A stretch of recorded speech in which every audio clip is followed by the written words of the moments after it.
here. It's called America's Ancient Civilizations by A. Hyatt Verrill and Ruth Verrill. This book's from 1952. We're going to belly flop right to chapter 9. There's a lot of drop in this book. We're going to definitely get into this book a lot. But since we're talking about a specific thing today, this is a great chapter to go into. It's going to corroborate with much of the research that we have done already. It says here, foods the ancient Americans gave us. This is the true terrestrial paradise. We feed the world. We've already gone over this many times. But I want you guys, if you're new to my channel, you haven't watched my corn videos or anything like that, pay attention what it's going to tell you here. You're going to have a clear perspective.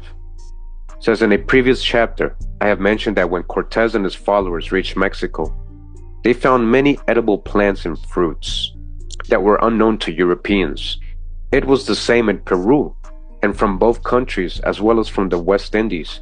The invaders carried seeds, tubers, roots, and plants back to Spain, thereby benefiting the old world inestimably.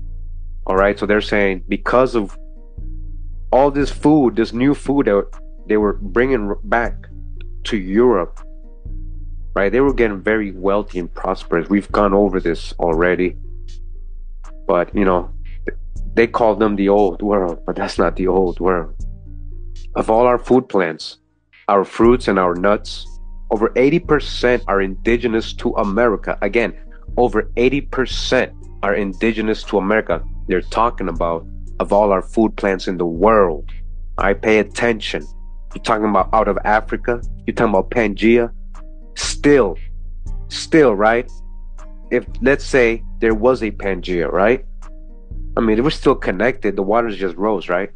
But still, there's a source to everything. And it's telling you that 80% of the food we got today came out of the site of Pangea, where America was. So-called Atlantis, Lemuria, all this was connected. Even the most primitive tribes had their fields and gardens where they cultivated maize, beans, squashes, and pumpkins, melons of various kinds, and in the warmer areas, sweet potatoes, tomatoes, peppers, and other food plants.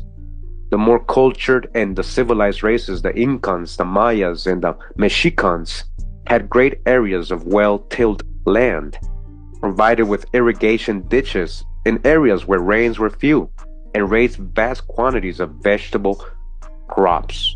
Alright, we gone over the information before. We're talking about